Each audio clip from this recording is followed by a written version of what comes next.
Have you ever pondered the impact of nuclear weapons on our world? Do you know where it all began? Let's rewind to the early 20th century, a time of great scientific leaps and bounds. Among these advancements was the discovery of nuclear fission, a process where the nucleus of an atom splits into two smaller nuclei, releasing an immense amount of energy.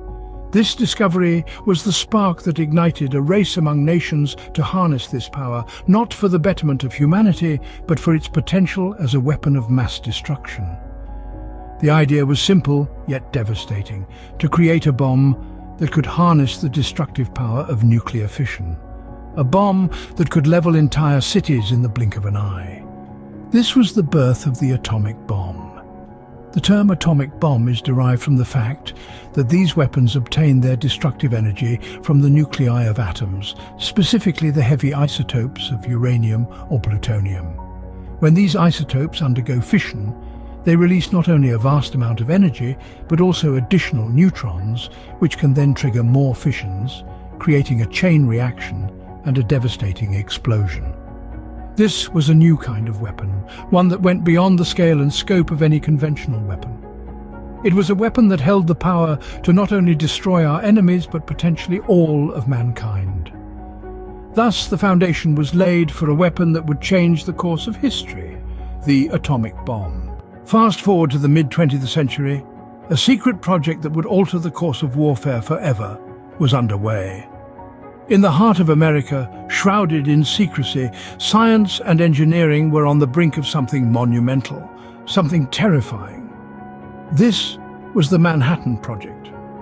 The Manhattan Project was a research and development undertaking during World War II that produced the first nuclear weapons. It was led by the United States, with the support of the United Kingdom and Canada. The project was born out of fear that Nazi Germany might beat the Allies to the punch and develop a devastating new weapon of mass destruction first. The project was named after the Manhattan Engineer District of the US Army Corps of Engineers, because much of the early research was done in Manhattan. But the project expanded across the country, with key facilities in Los Alamos, New Mexico, Oak Ridge, Tennessee, and Hanford, Washington. One of the key figures in this monumental project was J. Robert Oppenheimer, the scientific director often referred to as the father of the atomic bomb. It was Oppenheimer who led the effort at Los Alamos to turn theoretical physics into a functional weapon. When the first atomic bomb was successfully detonated in the New Mexico desert in July of 1945, Oppenheimer famously quoted a line from the Hindu scripture, the Bhagavad Gita, saying, "Now I am become death, the destroyer of worlds." This quote encapsulates the profound ambivalence many of those involved in the project felt, a mix of scientific exhilaration and a sobering realization of the destructive force they had unleashed. The Manhattan Project had successfully achieved its goal, but at what cost? The atomic bombs developed during the Manhattan Project were soon deployed, leading to the devastating bombings of Hiroshima and Nagasaki. The world would never be the same again. The Manhattan Project, a grim testament to human ingenuity and the harbinger of a new era of warfare. The atomic age had dawned, and with it, a new chapter in human history began. A chapter characterized by the undeniable power and the terrifying potential of nuclear weapons. The dawn of August 6, 1945, marked a day that would live in infamy. It was the day the world's first atomic bomb, codenamed Little Boy, was dropped on Hiroshima, Japan. 3 days later, Fat Man was detonated over Nagasaki. The immediate impact was nothing less than apocalyptic. In a blink, cities were leveled, tens of thousands of lives were extinguished, and countless more were irrevocably altered. But the bomb's effects extended far beyond the initial blast.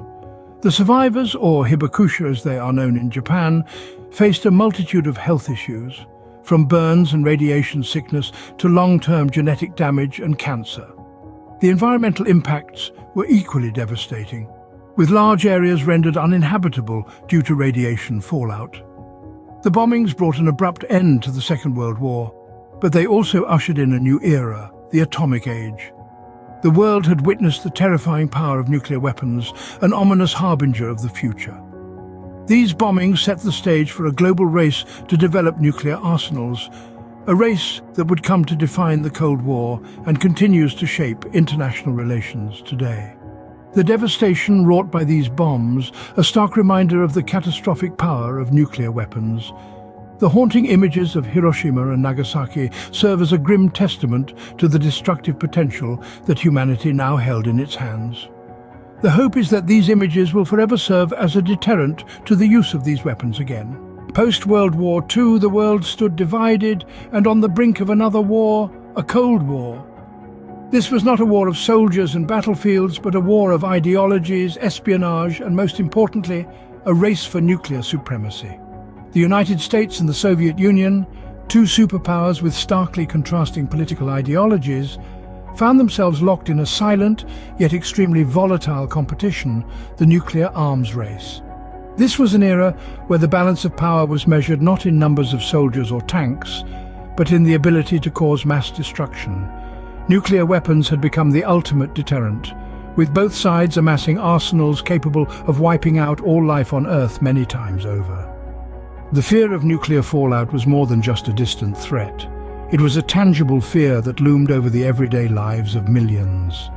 Children were taught to duck and cover in schools, families built fallout shelters in their backyards, and the doomsday clock was created, a chilling reminder of how close we were to midnight, to nuclear annihilation. In the midst of this tension, the Cuban Missile Crisis unfolded. For 13 nail-biting days in October 1962, the world held its breath as the United States and the Soviet Union teetered on the brink of nuclear war. Soviet missiles were discovered in Cuba, just 90 miles off the coast of Florida. The United States responded with a naval blockade, demanding the removal of the missiles. The world watched, waited, and hoped for a peaceful resolution. And it came. The Soviets agreed to remove their missiles from Cuba, and the United States secretly agreed to remove its missiles from Turkey. The crisis was averted, but it served as a stark reminder of how close the world had come to nuclear war. The Cold War era, a time when the threat of nuclear annihilation hung like a dark cloud over humanity. As we move into the 21st century, the shadow of nuclear weapons remains ever present. The Cold War might be over, but the nuclear arms race has simply evolved. Today, it's not just about who has the most weapons, but also who has the power to control them. Let's talk about nuclear sharing. It's a concept where NATO countries without nuclear weapons have a say in the policy regarding the use of American nuclear weapons stationed in their territory. This approach to nuclear strategy is a double-edged sword. On one hand, it promotes unity among NATO members, but on the other, it raises questions about the proliferation of nuclear knowledge and technology. Nuclear weapons have also found their way into the complex tapestry of global politics. Countries use their nuclear capabilities as bargaining chips in negotiations or as a deterrent against perceived threats. It's a dangerous game of chess where the stakes could not be higher. The presence of nuclear weapons has also given rise to international frameworks aimed at preventing their proliferation. The Treaty on the Non-Proliferation of Nuclear Weapons, for instance, seeks to prevent the spread of nuclear weapons and weapons technology, to promote disarmament, and to facilitate the peaceful use of nuclear energy. Today, nuclear weapons continue to shape global politics, underlining the need for strategic diplomacy and disarmament. In retrospect, the advent of atomic bombs has undeniably left an indelible mark on our world. From the Manhattan Project to today's nuclear strategies, these formidable weapons have shaped international politics, sparking fear and negotiation alike. The echoes of Oppenheimer's ominous words linger on, reminding us of the destructive potential we wield. The importance of nuclear disarmament and peaceful resolution of conflicts cannot be overstated. As we look to the future, let us remember the lessons of the past and strive for a world free from the shadow of nuclear weapons.